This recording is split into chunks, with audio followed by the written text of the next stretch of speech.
Now, look, here's an important fact for all those Liberal luminaries insisting that the party move to the left in order to win back teal seats. Most teal voters had never voted Liberal. The ANU's Australian electoral study, out today, is the most comprehensive assessment to date of the May federal election. It comes out after every federal contest. It goes back about 35 years now, these electoral studies. I've always regarded them as a pretty important research document that everyone in politics should read carefully and take seriously. What this report found is that teals are only 18% of teal voters recalled voting Liberal at the previous election. 54%, so a majority, recalled they've either voted Labor or they voted Green.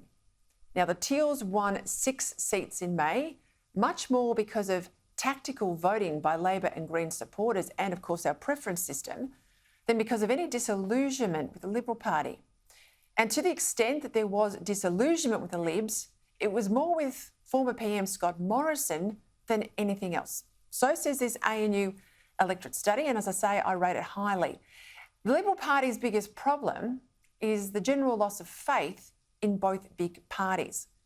The ANU study notes that 72% of voters who always voted for the same party back in 1967, well, that number's now dropped down to 37% of us.